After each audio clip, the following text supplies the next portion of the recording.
Hello everyone and welcome back to SAFC Fan TV. I'm joined tonight by a very special guest in Gordon Armstrong, ex-Sunderland player. Gordon, how are you doing? Yeah, good, thank you. And you? Yeah, not too bad, mate. Not too bad. We may as well kick off with the main talking news. The main news that broke this week, of course. The Madrock situation. We were told, we were led to believe, I believe, that KLD owned a lot more of the club than he has done.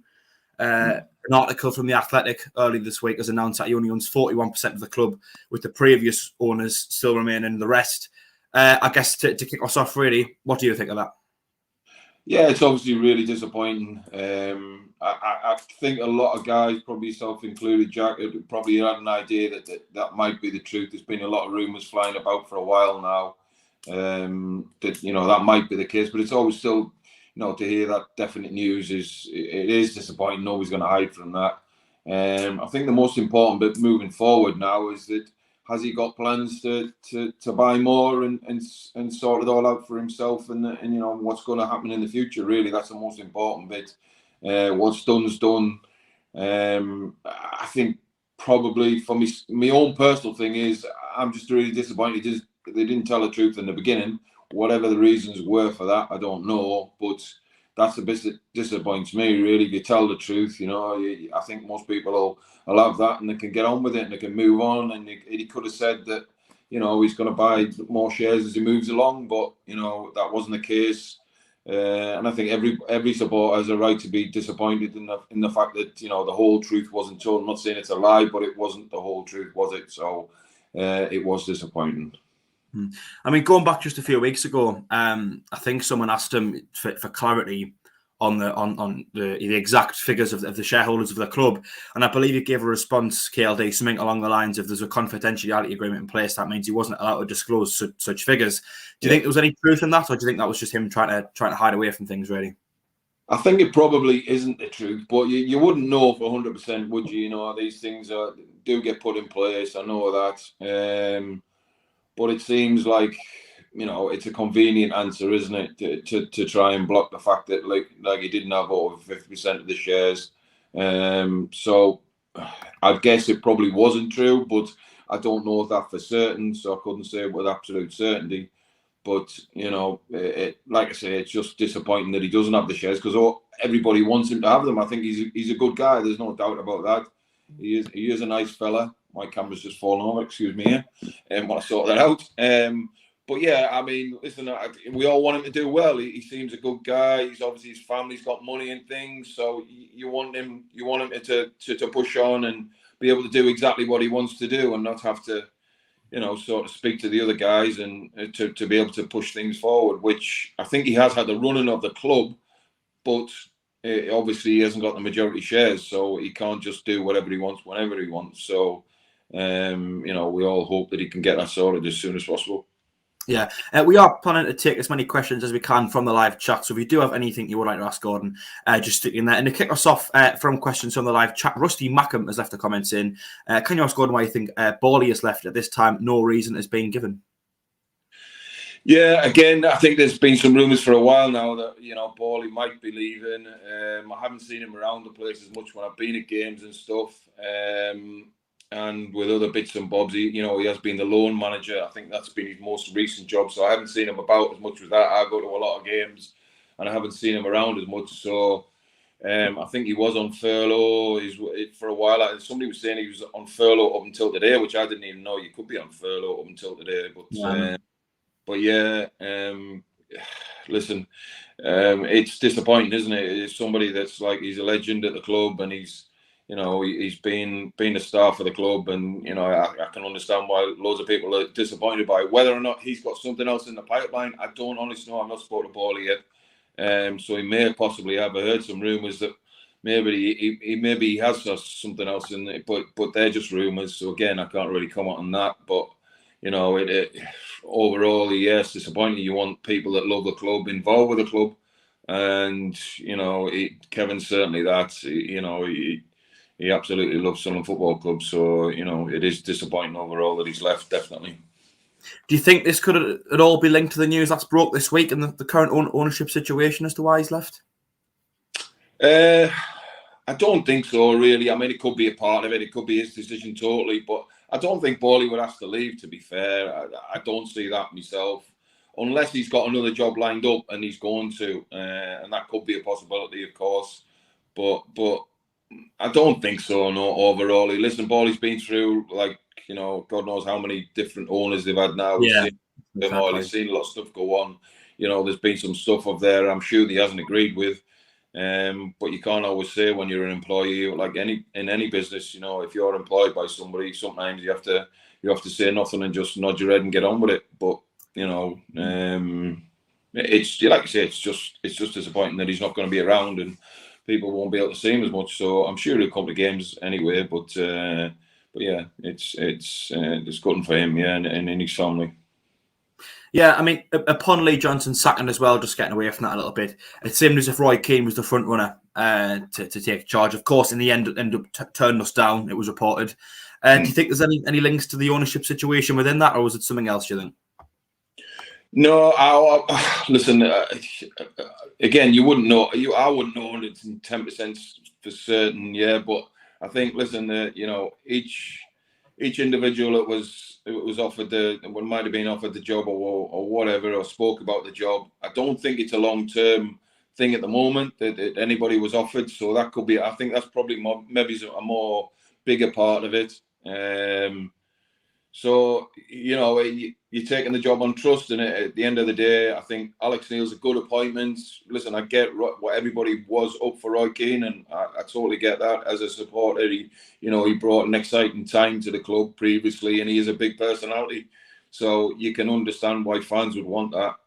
But I think we got a pretty good choice there. I think of all the, you know, certainly of all the others, you'd probably chuck Roy in there with Alex Neil, and they're probably the two front runners, I would have said. So I think we've got a decent manager, so we can't whinge too much. And there was always the chance, there's no doubt about it, that if Roy came in, that it could explode, because we've all seen Roy's not sometimes, you know, he doesn't accept mediocrity, does he? So I know that's can be a good thing, but also it could have blown up, certainly. So, you know, it's who knows 100% what is the best thing that happened. But I think we've got a decent manager, and that's the most important thing. We've got a good manager who's done it before. He's took Norwich through the league, so hopefully he can do the same with us. And from what I'm hearing, you know, he's just brutally honest. He tells people what he thinks, and he wants people to improve and work hard. So, you know, let's hope he gets the team playing the right way and working harder and making sure we don't get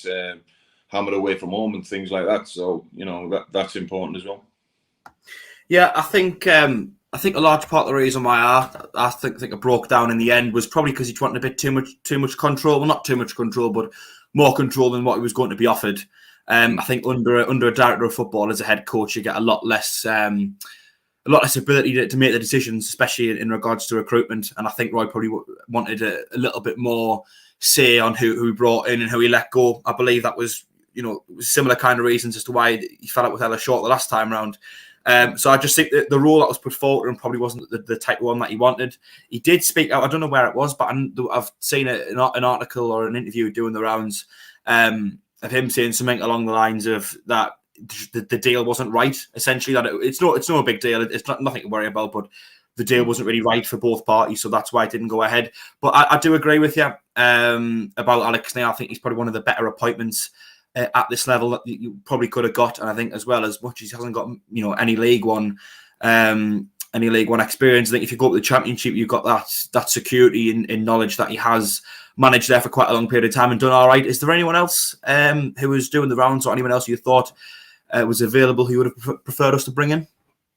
Well, I thought somebody, to be fair, there's somebody similar to Roy Keane. I thought maybe would have been a bit of a gamble, but someone like Michael Carrick, who's been a hell of a footballer, had some experience, obviously just short term with Man United, as you know, obviously at a big club. I thought that could have been a shout. That, you know, he's a North East boy, probably Newcastle fan, to be fair, I would say, but I don't know that for certain. But he's a North East lad. He knows what it's about, and I always say that's something, you know, it's important that, again, I think I said the other week when I was on that I prefer somebody that knows the area a little bit and gets what it's about, because it is different. You know what I mean? Like I always say, I always tell people a story about Steve Bruce when he come up and I was in his office with him, and he said it's completely different anywhere else in the country. Even when he was at Man United, he didn't get the attention, because you can go out in Manchester, you can go out in the suburbs and Cheshire and things, and nobody really cares about football. But everybody in the northeast, especially obviously around Sunderland, they care about the football and want to ask you questions, and you don't get any peace as a manager.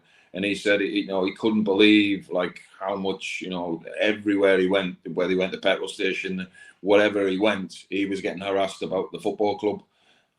So it is different, and everybody in Sunderland cares about Sunderland Football Club, I think. So, to one degree or another. So it is a big job. Yeah, I mean, Alex Neil likened the Northeast area. He said he's got a little bit of experience in the area from various different things, and he likened it to growing up in Glasgow, saying that the area is just so football heavy and so football concentrated. I think he actually said really that kind of level of scrutiny and focus that's put on you when you're working in football in the Northeast is something that he wanted to be a part of, and something that he wanted to do, which again, it is just words, and we've seen a lot of words from a lot of people that haven't always turned out to be true or haven't always lived up to expectation.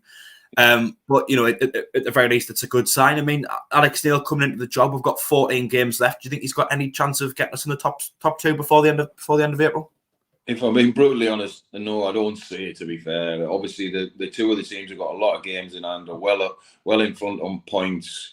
You never know, do you? Football's mad. It sometimes does bring up surprises. We'd have to go on a hell of a run. And we certainly would have to improve massively at the back. That's been our biggest problem, I feel, is we conceded far too many goals. So that's the one area that we would have to sharpen up a lot on. Hey, I hope so, bloody hope so, but I can't say. Honestly, I don't think, there wouldn't be many fans that would truthfully say they expect us to get in there now. But, just as long as we get in the playoffs, I think that's the most important bit right now is, obviously we've had a terrible run of results. So we need to make sure we start getting some good results, and then, make sure we get in the playoffs. That's the first. Yeah, I think top two is unlikely, although we still got a small opportunity, I think, really.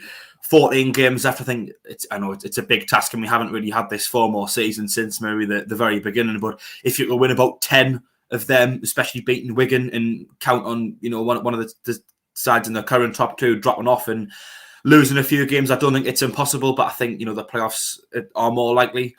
Have you got any confidence we'll do better in the playoffs? Because I mean, that's been a talking point over the years, and it's something well, I think the important bit is now is that obviously Alex puts a little bit, as a few weeks to try and get a stamp on his team and understand who he, what he thinks are his best players, and then hopefully they can all stay fit, and maybe he gets a few others back. So that would be important. So like Broadhead and whatever, people like that. So yeah, it's. I would think that's the most important bit. We've got to find some form first and make sure that, we start, playing with a bit of confidence and a bit of belief. And like I say, stop conceding lots of goals. We're conceding far too many goals in the last few games. And if we can sort that out, then yeah, I think we'll always score goals. We've got goals in the team all over the place, So, I love Stewart. I think Ross Stewart's the best signing we've made in a long time. He's been a hell of a signing. We'd all like to have seen another striker brought in, but unfortunately that didn't happen, and obviously we're lacking a bit of cover at the back. They're probably the biggest worries right now. We've got a lot of midfield players, that's for certain. I don't think we've got any worries there, certainly on the players. So it's just hopefully, like I say, gain a bit more confidence. Maybe he plays a different way. I don't know. That'll be down to the manager. He might make us a bit more defensively strong, hopefully. Yeah, I mean, it's probably a pretty obvious statement to make in terms of it just being the defence, but do you think there's any reason why we do concede so many goals, or is there anything in particular you think needs to change, start keeping more clean sheets? Well, I think I've said it before. I think young Doyle is not a natural defender. He listen, it's hard to pick on somebody that's 18-year-old and just come into a first team at 17, so I'm not being. This is not being. I'm not being down. The lad could be a very good player. There's no doubt about it. But he is only 18-year-old, so for me, we should have had somebody in that position with a lot more experience for this season. I don't think he's up to it just at the minute, just defensively. I think he's a big worry. Bass obviously settling in. So me personally, I preferred it when we played with 5. But again, we're sort of struggling a little bit at the minute to see who would be the 5, aren't we? So maybe O'Nien coming back could go back into the back 4 or a back 5. He could be somebody that could do the job in there, and he did well the end of last season. He played centre half a lot, didn't he? He played left side back a lot and did well. I thought he did really well the end of last season in that position. So he could be somebody that goes in there. But that's the first priority for me. I think as somebody that does a little bit of coaching myself and stuff, is the one thing you can sort out. Hopefully, is you sort out your defence, and we need to put a lot of work in to make sure that, like I say, we're not conceding 3, 4, 5, bloody 6 goals. You can't have that, and that starts with your back 4 and your goalkeeper and things. So, you've got to do a lot of work on that to make sure that we don't. Do you think we could have handled the January transfer window a little bit better then? Because I was quite disappointed at seeing Flanagan go so late in the window with such a little opportunity to replace him. Of course, we let Ollie Younger go earlier in the window, as well as sending Frederick Alves back to West Ham, although I think that one was coming for a little while. With only bringing Danny Bart in, do you think we were a bit naive to let so many go? I totally agree. I wouldn't have let Flanagan go. I know he didn't have the last sort of month or so, didn't have the best of times, and there was a few goals his fault and bits and bobs. But previous to that, it'd been the best spell that he'd had at the club. I thought he'd been excellent early in the season. I thought he's right up there as one of our players of the season, to be fair. And he's one of the few defenders that when the ball goes into the box, he does want to hit it, and he wants to clear his lines. He's there. He's brave. He puts his head into anything.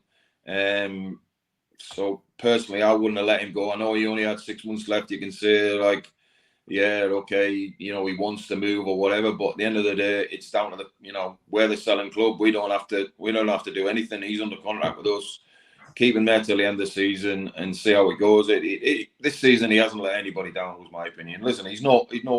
I don't think he'd think it even himself. The lad, he's not a world beater, but he wants to defend, and that's something we haven't got, I don't think, at the minute. So I think obviously that was the idea with Bath, but he's just settling in. It's not easy early on when you're just coming into a team and you haven't played in a while. So we might not see the best of him in a few weeks yet. Yeah, I think it was a bit naive to let him go, really, especially considering this has probably been his best season since he joined at the club, and arguably being our best defender. I know you threw it with a little comment there about Callum Doyle not being particularly defensive-minded, I think. But as well, I think Flanagan's had such a strong season and has done well, almost kind of mentoring him, especially in the earlier games when we were playing that back 4.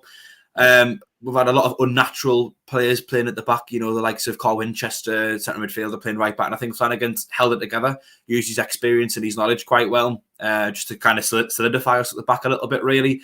And I think letting him go in the end really could come back to cost us, because I think at the very least he's fairly versatile, he's experienced, and although he is prone to making mistakes, he, on the whole, I do think he's a pretty solid defender for League One. No, I agree totally. Like I say, I wouldn't have let him go. I would have kept him. What worth is it for us? Him leaving, it's only his wage gone. We didn't get any money for him, I don't think. Anyway, I don't presume not. So, we'll just keep him till the end of the season. And even if he only plays half a dozen games, it might make the difference between 3 or 4 points, because he can defend. And that's, like I say, where we're struggling, no doubt about it. And don't get us wrong, he'll have been part of some of the bad results as well. You know what I mean? But generally this season he's been pretty good, I feel. Yeah. Do you think there was a particular reason why we let him go? Because it did seem pretty strange that late in the window to let such an important squad player go. Yeah, I don't. I think maybe it's the lad push for it. You don't know, do you? Maybe him and his agent push for it. So they want to leave an opportunity for him to get a new club, a new contract, or whatever. But he was still our player at that stage, and like we've had a lot of injuries in that position. We're letting Alves go back to West Ham. So I didn't understand that one. I know a lot of fans didn't understand that one. And unfortunately, at the minute, it hasn't worked out at all. So I could see someone like an O'Nien coming in and doing the job for us, and maybe that's what we need. Someone like that. He is he is a hard-working, honest kid who'll give us everything. So that's probably, in a back three anyway, I could see that working really well. In regards to the rest of the transfer window, how did you rate our business? Overall, this one, yeah, not terrible or anything. No, I don't think. No, obviously, who do we bring in? We brought in obviously Bath, another wide player, didn't we? We brought in Robertson Clark as well. Yeah, right, 2 wide lads. Yeah, again, I didn't feel we basically needed, 2 more wide players. We got a lot of wide players. We got a hell of a lot of wide players. We brought in young Hugo, didn't we? The boy from Ireland. Is it Hugo? Yeah, the boy from Ireland. Trey Hume. Yeah, sorry. Yeah. Bloody hell, my. I've been on about this today. My memory for names is horrendous. But yeah, the boy from Ireland. So overall, listen, we've spent some money. We've had a little go. Roberts has been a good player in his time. Obviously, done well at Rangers, and gone away to Marseille or whatever, and hasn't quite worked out for him. But Patrick Roberts has been a good player, no doubt about it. And young Clark as well, to be fair. It looked like it was going to be a world beater at Leeds for a while. So that the 2 chances that you take on loan, that maybe they pay off. Maybe it's a little bit better than what we got, but overall, just disappointing. We lost Flanagan. I think that was the biggest disappointment for everybody. We've added to the squad. We've got some more players in, but we've lost out in a position that I don't feel we've got loads of cover in and loads of quality like centre half. Yeah, it was probably the one area of the pitch that we needed to bring players in, if anything, and we end up with less players at the end of the window than we did at the start. A comment here from the casual observer, noting a particular kind of player coming through our academy. A lot of them seem to be quite small and technically gifted, but not particularly physical. And I think you could probably say that not just for the academy, but probably for the recruitment process on a whole. We seem to be recruiting, kind of more players who are technically gifted, good on the ball, but aren't always the most physical or the biggest battlers. Do you think that's been a problem so far this season? Well, I do specifically in sort of the midfield areas. I think we've lacked a bit of size and power in there, and a little bit of pace. Again, Dan Neil is a very good footballer, but obviously he's not the tallest or strongest lad in the world. But he's technically very good, great footballer. He's obviously going to have ups and downs, and he hasn't played quite as well the last month or so, has he? But again, the other side to that is there's nothing wrong with having small technical players if you have a good surface to play on, and obviously the main part of that is your home pitch is the only thing you can rely on. So our pitch has been awful the last sort of whatever, I don't know, last 2 or 3 months, hasn't it? Or the games I've been in the last few months anyway. The pitch has been horrendous. I haven't been every home game, but if you're going to play that way and try and play technical football, which we have, Embleton, all them lads are all technically good. You've got to have a good service one which they can play on, and the pitch has been horrendous. That'll be interesting tomorrow, because obviously MK Dons are a technical side as well. To be fair, they want to play football all the time. So, but on your first question, Jack, lad, yes, I do feel we're missing a bit of power. Yes, 100%.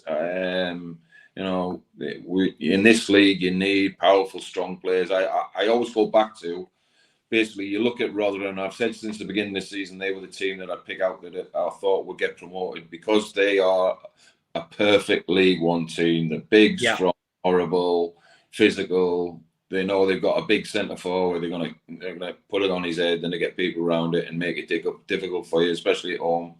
They've got a great record, both home and away, obviously. But yeah. Yes, I do feel we're lacking a bit of size and power, definitely. Yeah, well, something that I've said often is I think technically as footballers, when we can play our game, I think we're the best team in the league, and I don't think we've made hard work of dispatching absolutely anyone at this level. 3-5-0 wins, I think, is probably the biggest kind of evidence of that, really. When we are able to play our game and do our thing, some of the football we can play, especially in the final third, it's unbelievable. It's levels above this. You know, you get fullbacks joining in the attack. Stewart can play football as well as being a bit of a target man. And you've got any number, kind of number 8s, number 10s, you know, wingers who are good at cutting inside. It can just link up brilliantly. The centre midfielders are all, you know, great ball players, I think, as well on the day. Dan Neil probably been the best example of that, as someone who's more of a centre midfielder. But I think we kind of tend to struggle a bit when teams bully us a little bit, and I think that comes from maybe being a bit of a young squad as well. Maybe it's a bit of lacking a bit up here, a bit mentally, a bit kind of experience and fight and battle to put a stop to that, as well as kind of getting physically outrested. Absolutely, I think, but there's been an intention, obviously, to try and sign these types of players, and the young players that generally are sort of, you know, they generally are a little bit, they look a little bit weaker, because when you are young, you're generally a bit skinnier, and you know, you haven't filled out properly, or you know, you haven't filled into your body. So a lot of these young lads are like that, and you can understand you know, I hate the word philosophy, but you can understand what they're trying to do. That they're trying to bring technical players through that, you know, will progress and possibly make them transfer fees in the future, which will sustain the club, and that's the general idea that has worked for a lot of clubs previously. So I get the idea, but I agree we still need a bit more strength and power about us, and a few more leaders. I think a few more men, to be fair. But you know, you need to have the odd, you know, 3 or 4 proper League One players in there as well. Yeah, it's maybe just not quite as balanced of a squad. Although I do think if we go up to the Championship, which is just a little bit less physical than League One, maybe these types of players might even have a slightly better chance of faring in there, because there isn't quite as much of a physical game and as much of a fight. And sometimes it isn't even football that gets played in this division, but you go to the Championship and I think it evens out a little bit. So I think in the long term, it may you know, work out for us a little bit, bringing in these younger players who've got the ability there and letting them grow physically and mentally into the perfectly rounded footballers that they can be one day. But I think for the here and now, I think definitely you could do with just a couple of more physical, and in particular, a few more experienced players. I think you nailed it on the head down. You said a few more men. You know, just it's almost quite an intangible thing, but just someone who can kind of take a grip of things a little bit more. Was a comment here, yes, from Nibs here saying, would Gordon have put the 4 straight in? Barely played so far. What's your thoughts on that? Say that again. Sorry, Jack, I lost you a second. Sorry. No, sorry. Comment from Nibs here saying, would Gordon have put the 4 straight in? Barely played so far. Would you have put him in the 4 straight in, or have we been right to kind of ease him in as what we've been doing? No, I think it's really difficult to throw somebody in that hasn't played in quite a long time. And to be fair, you know, obviously Jermaine's at the end of his career, and when you get to that stage, you do need to be playing every week. So it's a two-way thing. But it would be difficult to chuck him straight in. And obviously, Ross has played up front on his own, basically, obviously, with a lot of the times with a number 10 in behind him.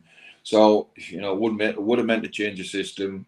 So probably, I probably would have agreed with that. But the thing is, you know, you'd have to do a lot of work with Jermaine, and probably chuck him in a couple of 23s game to get him up to speed. We had an interesting one, probably similar, to be fair, when I was at Burnley and when we were in League One, we signed like Ian Wright from Celtic, and again he was like a little bit off physically. The rest of us, we used to do a lot of physical work during the weeks, but he worked really hard in the first months to get up to speed, and then eventually he contributed quite a bit. He would, again, similar a lot of the times, not start the games, but he'd come on and have an impact, and I'm sure Jermaine can do that moving forward. And even if it is that, if he scored half a dozen goals coming on from games and nicked us points or wins or whatever, it could be invaluable. Listen, and no doubt, you know, it's great from a PR standing and from what they did, and you know, obviously it worked with the gates and things like that. But as a footballer, we all know he's a top footballer, and he's a fit lad. He looks after himself. I think he's a vegan. You know, he really looks after himself well. So, you know, you're just hoping that, like I say, maybe he does need to play some 23 games and just get some minutes into his legs. And then hopefully he's, you know, maybe in the next couple of weeks he's fit for getting out there and playing some more minutes than he has done, obviously, so far.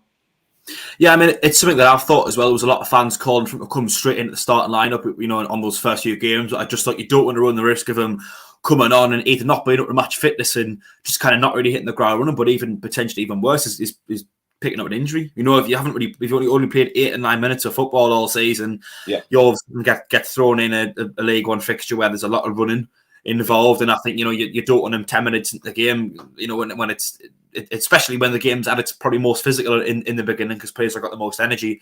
You don't want them then getting injured for the rest of the season. I do think we've taken the right approach so far. I would like to see him get slowly more and more game time, and I think towards the end of the season it would be nice to see him getting a few full games. I think him and Stuart together would be a brilliant partnership. You've got, you know, it's kind of that typical big man, little man thing where Stuart does so much of the kind of the physical work and, you know, getting about the pitch and getting out wide, winning headers and dropping in deep is what I think almost becoming part of the midfield at times.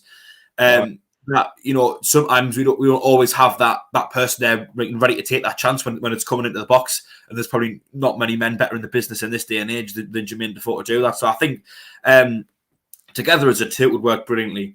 A question here from Mick Griffiths saying, do you think it was right to bring Defoe in? He'd only played 9 minutes football. If he's still fully fit. And as well, I think there's been a lot of people kind of throwing out questions of, was it just a PR stunt in response to what's been released this week? Do you think it was still the right decision to bring him in? I think it was a good decision to bring him in. Yeah, at the end of the day, you have to sit down with a lad really and know what his decision was all about, really, to know whether or not it was a proper. If, you know, Jermaine's come here with the right attitude, which I think, knowing everything about him previously and how he did the last time, I'm sure he has. Then, you know, he's not going to want to come in and fail, sort of thing. So, you know, he wants to do well. He's an honest, straight lad that's always scored goals at whatever level he's played, and he's played at most levels. I think obviously he started out with Bournemouth as a kid in the lower leagues and did brilliant. So that's how he got a name. So, you know, listen, even at 39, like I say, you sometimes have to go and do stuff that you don't want to do, and I'm sure Alex is aware of the fact that he can do a big job for the club. So he'll be working on him to get him fitter and stronger. Which is, you know, you have to be fit to play first team football. That's just how it is, and you have to do a lot of hard work to do that. And maybe if you weren't in previously, he wasn't involved, you know, so much. It maybe he's got away a bit from that. So if they put the work into him and you know, get him up to speed, there's no doubt about it, Jermaine Defoe can score goals in this league, so he could be a great signing. But again, it comes down to the player and how the manager deals with that, you know, and get him on side and make sure that he feels part of it and not just a sub. Yeah, as well, I think a part of it comes down to actually getting the ball to him. I mean, he came on away at Wimbledon, and my only memory of him actually touching the ball in however long it was he had on the pitch was, I think it was a long ball that went up, or it might have been a clearance. He took it down and played it off to Patty Roberts, you know, around about the halfway line, and that was it. It up with Doncaster, obviously second debut. I can remember one moment where he touched the ball, and he was kind of he stopped it from going out, swung it back in towards the box instead of going out for a goal kick. I think the keeper caught it. I think to get the best out of Jermaine Defoe, you are going to have, you know, some possession and actually get him some service. No, I agree, yeah. Listen, he's obviously played in great football sides, hasn't he, all the way through his career, because he's a top player. So obviously, yeah, you know, he wants the ball into his feet, and you know, he's all about scoring goals in the box, isn't he? That's what he's all about generally. He's got great feet, great technique. If he gets a chance, he's 9 times out of 10 he's going to hit the target, and a lot of the times he's going to go on the back of the net, and that can make a huge difference to any football side at any level. So, you know, like I say, get him fit, get him as fit as you can do, get him up to speed, and if you then give him more minutes, and you've got to trust him. Then you've got to trust that he's going to do the job. If you didn't, then it's a waste of time. If the manager feels like you can't trust him, then it is a waste of time, and that'll only be shown by how many minutes he gets moving forward now. Just while we're on Defoe, and this may be a little bit of a dated question because I know it was getting asked a lot a few weeks ago, but obviously he was announced as a Sunderland player the day after Lee Johnson was sacked. Do you think Johnson had any part to say in him not coming? Do you think he was trying to stop him from coming to the club at all? Well, that was a rumour that was flying around, wasn't it? I have no idea if that's true or not, but I honestly have no idea. But overall, listen, you could understand it from Lee Johnson's point of view as well. Is that, like I say, do you want somebody that's not really probably up to speed at that stage, he hasn't played a lot of minutes, coming into your squad? Now, there's no doubt Jermaine Defoe's better than League One if he's fit and he's right. but there is always that worry that he isn't, and it might take you a long time to get him up to speed. So you can understand these reservations a little bit, but by the same token, you know, if you put the work into him, like I said, and you trust him and you like what you hear from him before you sign him, then, you know, I couldn't think that it can be a bad sign, and that's for certain. And like has been shown with the gates and stuff, you know, it could help with, you know, getting everybody on side and pulling everybody together for the run into the end of the season. So, you know, it just depends what he heard from the player or whatever. I'm sure they spoke to him. So, you know, that was his decision, if that was his decision. Yeah, I think additionally as well, a lot of people were concerned that Lee Johnson might lose some of his influence within the dressing room. Obviously, Defoe's coming in at 39-year-old. I think only a year and a half or 2 years younger than Lee Johnson himself, with obviously having a lot more of a decorated playing career than Johnson had. He's a massive personality and a great character. Do you think any part of LG might have been deterred from signing him in case he lost a little bit of that influence on the players, and that they might have had someone else to listen to?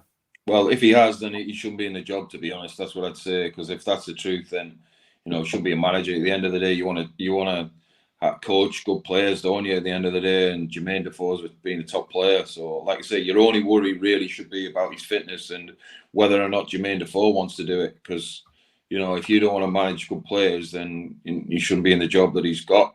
That's what the job is. At the end of the day, you're manager of Sunderland Football Club. You know, there's an expectation that you got to get results, so you want good players. So, if that was the reason, then, like I say, I don't think he should be in the job.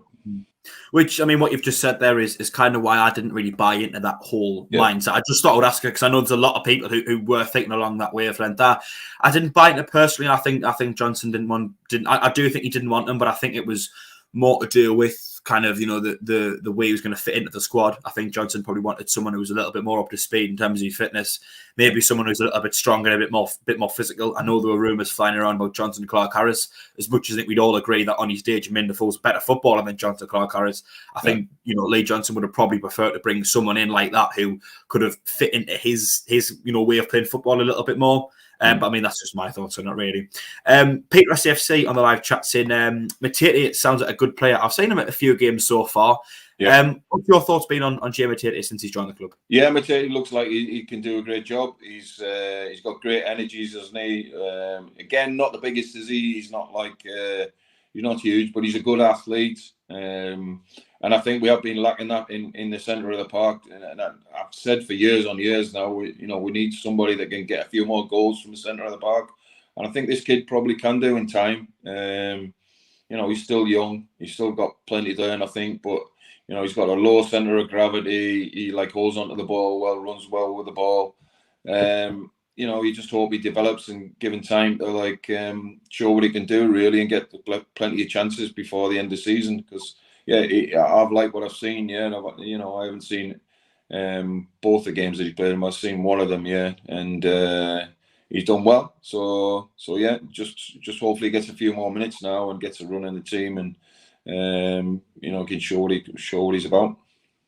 Yeah, I spoke to a Fleetwood fan on this channel actually when he signed to ask, you know, what kind of player was he really, and he said low centre of gravity. I think in the exact words. When I spoke to him, he said he doesn't look like the most physical kind of player, but actually he's very hard to get the ball off. And I think that's what I've noticed is, you know, almost like an N'Golo Kante type style where you look at him and you think he's not particularly strong or athletic, but actually the distance he covers, the low centre of gravity he's got, and the strength he's actually got kind of within the small body he has got, he's hard to get the ball off. I think he looks to be half decent at the defensive side of things as well. Do you think that it was, you know, imperative as well, really important to sign a player in centre midfield who was quite physical and who was a little bit deeper? Yeah, I do. Like I say, I think, you know, we're still lacking a few more goals from midfield. That's one place that I'd hope we'd maybe get a few more goals out of in time. Obviously, Embleton's done quite well in there as a 10 when he sort of played in there and got goals. Linda Gooch has always chipped in with a few. Although he hasn't had the greatest of seasons, maybe the end of the season, but you know, we need people that can, you know, break and get in the box. I have always felt for quite a while now, to be fair, certainly since we've been in League One, we haven't had that type of player. I think this lad could be that, and you know, just hopefully, you know, we can we can add a bit more maybe in next year, whichever league we're in, and get a few more players like that, and build a better squad. I still think we're lacking in quite a few areas, to be fair. Yeah, Anthony Turnbull on the live chat in. What does Gordon make of the keeper Hoffman? I'm not going to lie. He's not totally convinced. He looks a little bit shaky on balls that go in the box and stuff. I know there's some rumours about that maybe he's cleared off or whatever. I don't know if that's true neither. That's been flying around the last few days. I've seen, and one or two people have said that to us.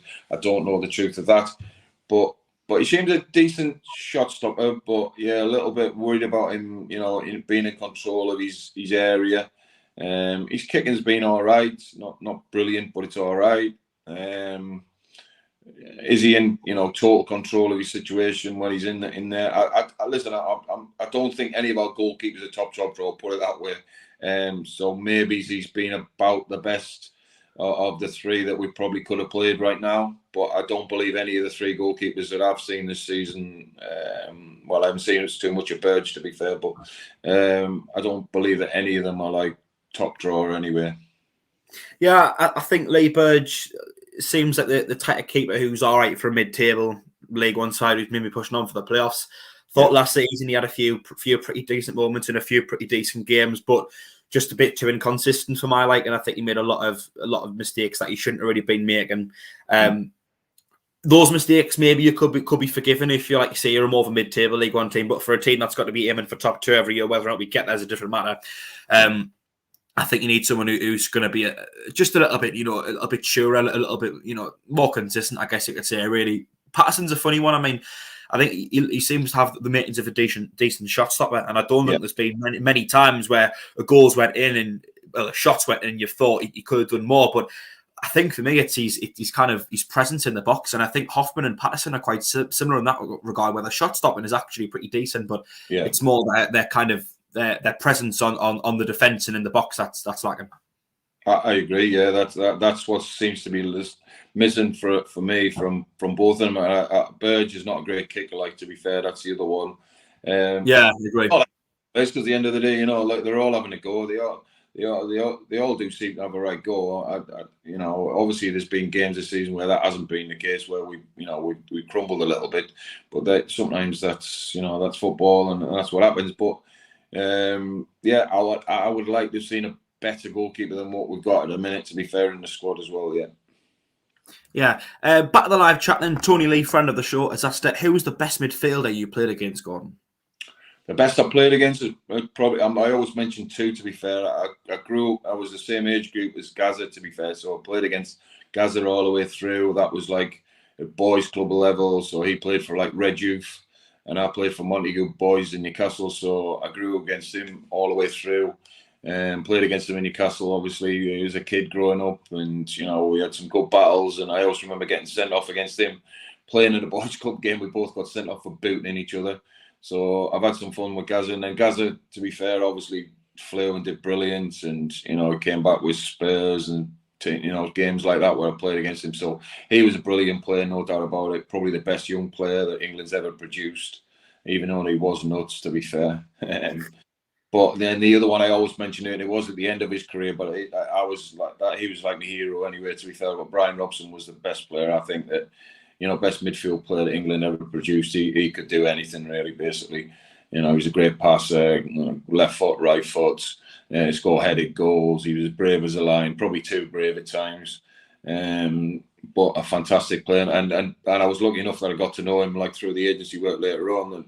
And he's a great guy as well, to be fair. Lovely fella, top bloke. So I would say they're the best two midfielders. Probably Gaza was the best player, but Robson all round was just unbelievable. It was a wow. Yeah, so I think. Go for. Yeah, I think if Gaza had it was a bit more mature, he probably would have been one of the best players of all time. But it was more his mental kind of ability that let him down in the end, wasn't it? Really.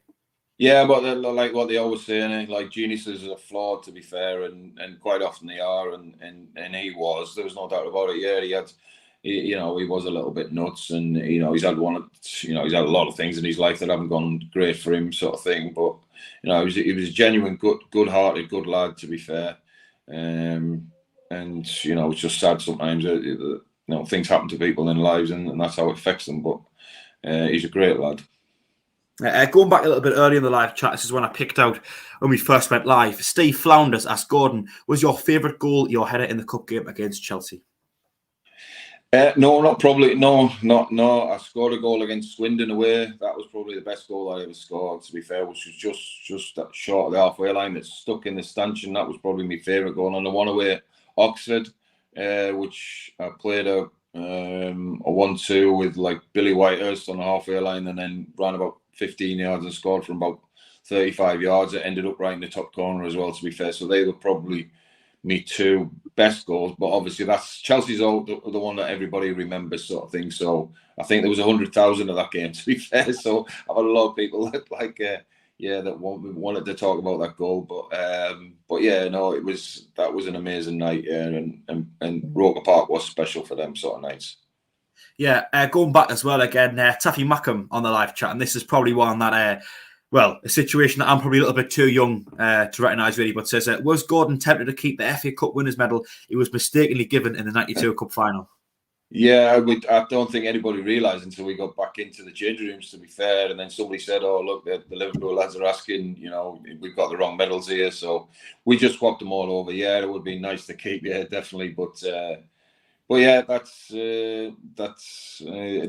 one of them things that happened. Yeah, one of them mad things that happens sometimes in life. Yeah, but it would have been nice to have earned the proper one, to be fair. But we didn't. We got beaten. I've never watched the game since because not much fun watching the game. But you got beaten, and I didn't think I played great, and so it was disappointing. Yeah, it wasn't even a situation I was aware of that happened, to be honest. So every day's a school day. Posh. You what? Sorry. Indeed, every day is a school day, Jack lad. Yes, proud to be Posh on the live chat saying, who was your favourite manager you worked over, or if you had to choose to play? Yeah, certainly at Sunderland was Dennis Smith. Yeah, he was the best manager I had. Yeah, obviously, you know, Peter Reid did amazing after that, and I was there for a year, but I didn't play much at that stage. I was getting a lot of injuries, and I'd done me back in, which I hadn't realised, to be fair, a couple of years earlier, which was really bad, which was affecting everything. So. I only got an operation on that another year later, so which helped us a lot. But yeah, like Dennis was just brilliant. And I should mention also within that, it wasn't just Dennis Smith; it was Viv Busby as well. They were both brilliant together. You know, it was different then. It wasn't so much tactical, and you know, they have everything to help them now. You know, they'll watch the opposition and know everything about it. You know, everything basically, and they eat all the right things and do all the right things, but. You know, we just had a camaraderie and a togetherness that, you know, we were going to outrun, outfight, whatever it took to win the game, basically. And you know, we had a good side. I must admit, we had a really good side, and I enjoyed them years with Dennis Smith. They were fantastic years, and you know, I was lucky to be able to do it. Obviously, as a pro footballer, I always feel I was, you know, so lucky to be able to do that, even when, you know, so many people would love to do it. But there were great times, and you know, great squad of people, and the manager, you know, molded us all together and give us a belief that we could go on and do anything. So I love them times. Yeah. We touched on man management a lot there, really. Do you think that's still as important of an element in managing now, or do you think it's more shifted towards the tactical side of the game? Well, it's definitely shifted towards a lot of tactical, but it's the most important bit. I always say, at the end of the day, it's like any job, whatever. Jack, I don't know what you're doing during the day, sorry, but like, you know, somebody that motivates you and gets you going for the day, and gets you doing your job properly, he's more important than anything. It doesn't matter what line of work you work, you know, whatever you're working, you always need that person to give you a kick on the backside sometimes, whatever it is, to give you a cuddle and say, look, everything's all right, we'll sort it out. You know, we'll move forward. We'll, you know, whatever it is that gets you going, and he knows how your brain works and how to get the best out of you. I always say, like, listen, nobody likes talking about it, but like Kevin Keegan, you know, probably wasn't the most organised guy in the world, the most structured, best coach in the world. But I know that, like, that squad of players, like, loved every minute that were there and worked hard for him. And that's probably why Newcastle did so well in that period, because Keegan gave them a freedom and a belief to do well. And Dennis Smith was the same with us. He just totally believed in all the lads, you know, and we'd knocked the door down going out there. We wanted to win so much for him and for the club, and you know, it was amazing. Don't get us wrong, we had some bad results like everybody did, but yeah, and there was some bad times. But you know, there was a special time to be in the team, and their day was by far and away the best times that I had. Yeah, a question here from Mad Mackham. It's quite an interesting one, I think. So, what is the one most important thing you would tell a younger you? To younger me, I don't know. I wouldn't change too much. Maybe you know, it was a time when basically, we went out now and enjoyed ourselves and we did whatever, you know what I mean? You probably look back and say you change a little bit of that and do what they do a bit more now, and they don't really get up to too much now because they can't, because they have to do everything, you know, everything is looked after for them, and they know to the ounce sometimes with a footballer how he's doing, and you know, physically they're looked after in such a big way now. So yeah, you would like to probably see yourself how you're doing that.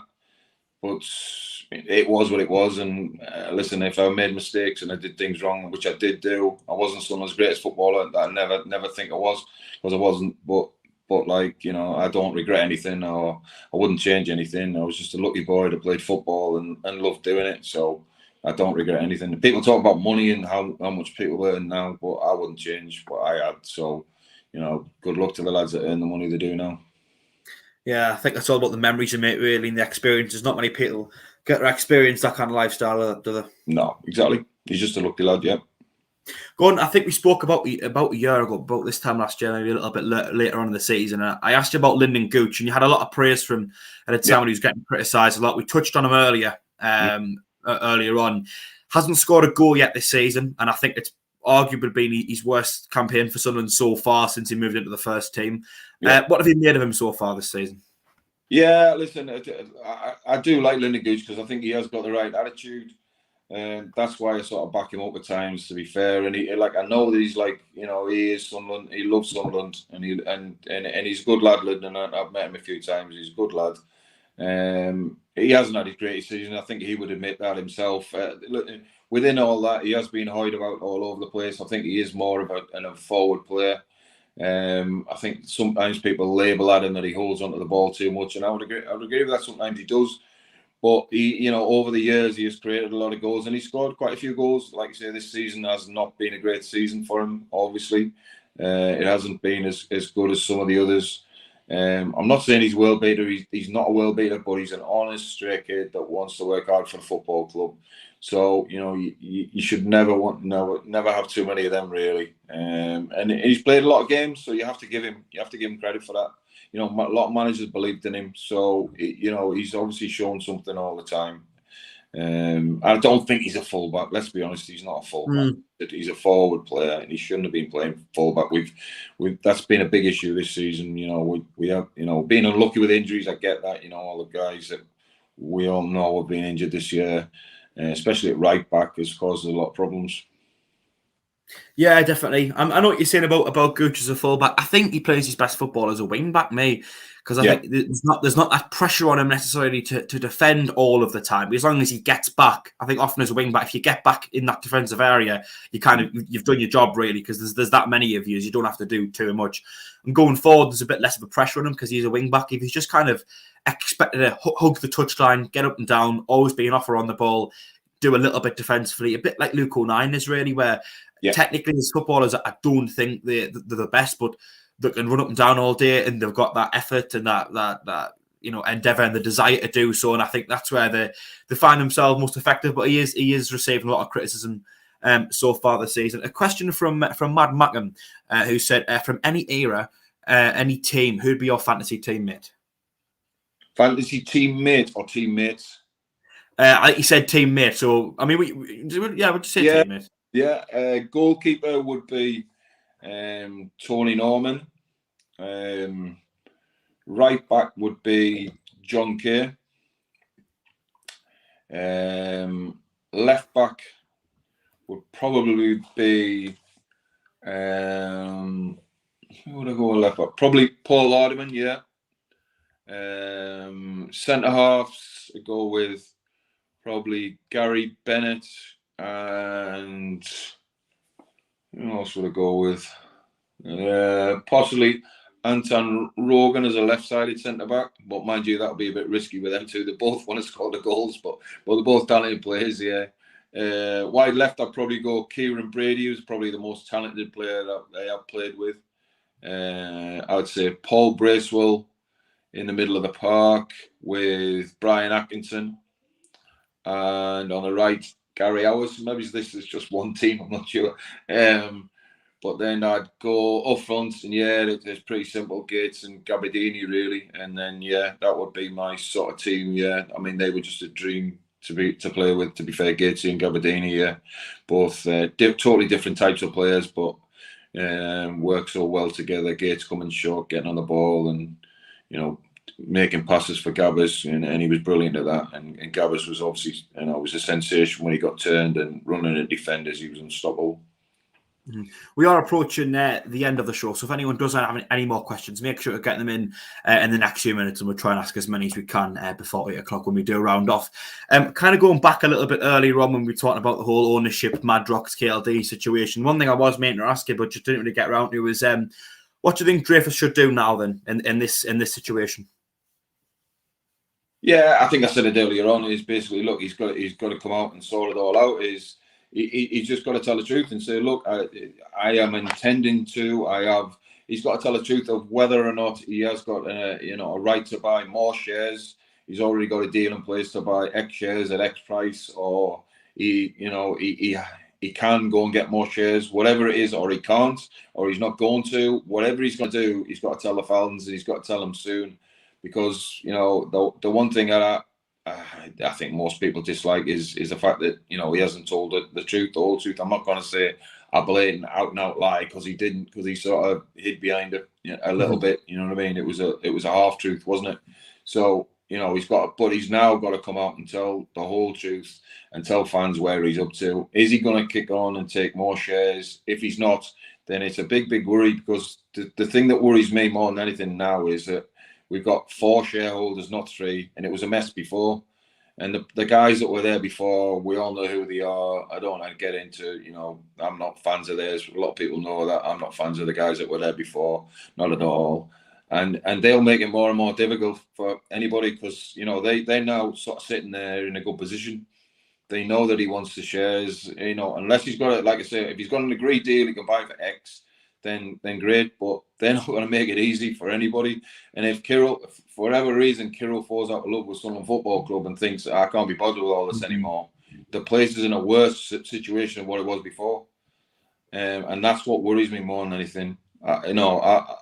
Listen, sometimes we've talked too much about like owners and things like that, maybe in the last few years, but right now it is important that he gets this right, and he's either got to decide he's all in or he's all out, whatever he wants to do. But he's got to decide, and he's got to get it sorted quick, because he's created this situation. At the end of the day, it was Kirill's fault. He shouldn't have said that he had a majority shareholding and he could do whatever he wanted. He didn't. So he's got to sort it out one way or the other. And I believe he is a good guy, and I believe that he will do the right thing. He'll try and do the right thing. I do totally believe that. But he's got to sort it out. That's the truth. It's his mess now that he's made. He's got to make sure he gets on the phones and sort it out. And if it, like I said, if it isn't for him, and he just wants to sit here with 41% forever, I don't think everybody's going to be happy with that at all. So it needs for him to sort it out quickly. I mean, something that I don't get in particular really is how, the previous 3 owners, and Satori, Methven, and in particular Donald, have always said that as soon as they're no longer wanted at the football club, they will sell the shares. I don't think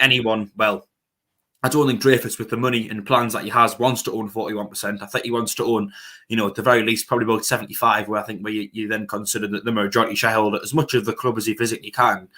I don't understand why in that situation, the Madrox owners can say, as soon as someone else can buy our shares and we're no longer wanted here, we will do, when it's clear someone has the interest there to buy their remaining share. Do you think that's just a bit of a lie from the likes of Donald and Methven, saying as soon as they're no longer wanted at the club and someone else is willing to buy their shares, that they'll go?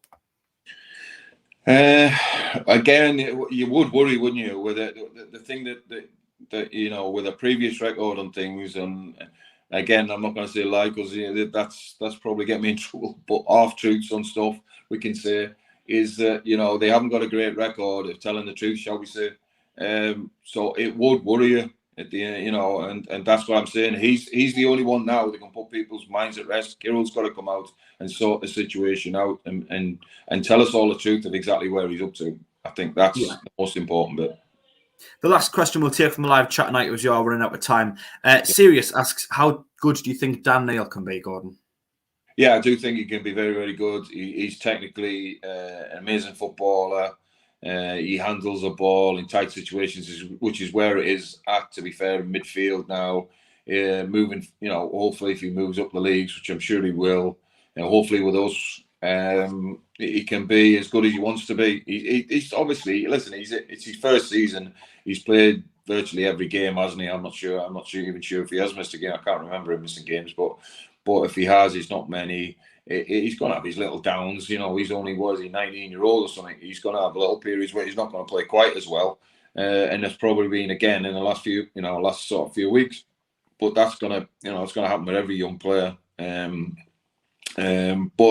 it's all there for him. He's a great footballer. He needs, again, I like to see it. I think he is more of an attacking midfield player. I don't think he's a holding midfield player at all. I think somebody should be trying to get in the box and score goals and things. He's got the athletic ability to do that. So the world's his oyster, really. He's just got to keep improving and working hard. Maybe he's get a little bit stronger, physically, which he will do. He's, like I say, he's still young, so he will get stronger. And then it's up to him. It just sometimes, a little bit of luck, and it can be anything. You look at somebody, maybe he's like a Calvin Phillips or someone like that. It could be anything. Yeah, Gordon, I know I said I'd let you go, so I am conscious of time. But 2 more questions before we go. First and foremost, Sunderland take on MK Dons at home tomorrow. Have you got a score prediction? And secondly, is this our time to get out of League One? Are we going to do it this season? Yeah, the 2 easy questions, eh? I think tomorrow, I think we'll win 2-1. I think it'll be a tight game, but I think we due a little bit of luck, something to turn for us. Hopefully, new manager, first game at home. Obviously, MK Dons have had a great season and have been, getting some good results lately where we haven't. But I'm sure there'll be a good crowd in tomorrow. I know there's a little bit of discontent over bits and bobs that have gone on, but I'm sure everybody will pull together in the right way tomorrow. Fans, everybody, and we can get a great result. It's going to be difficult conditions by what's going on in there weather-wise and everything. So, and the pitch is not going to be great. So again, that might not suit them perfectly. And as for your second question, listen, I honestly believe it. If I'm being 100% truthful, the best we can do is get in the playoffs. That's as good as we can do. If we can get in there, then who knows? Again, we haven't had any luck in playoffs, have we, over the years? So just hopefully our year, and we get a bit of luck. And last time, I remember the Charlton game, the last Charlton game. Watching that, I was at a wedding in Spain and watching it, and I wanted to smash the telly in the pub watching it, but it was just so disappointing. But hopefully, if we get to the playoffs, we can show what we're about, and I think this time we do a bit of luck. At least we broke the Wembley hoodoo, aren't we? So hopefully, we can do it this year. I think it could be a little bit of a monkey off our backs. Gordon, thanks a lot for joining us for the hour. It's been a great chat. Top man, I'm going to speak to you, Jack lad. What are you doing? You too, mate. And thank everyone for watching as well. If you have enjoyed the show and haven't already done so, please do give us a like. It is free to do so. It's also free to subscribe to the channel if you haven't done so, and you won't miss any of our future streams or videos. But for myself and Gordon, thanks for watching, and we will see you later. Bye-bye. Cheers, Jack.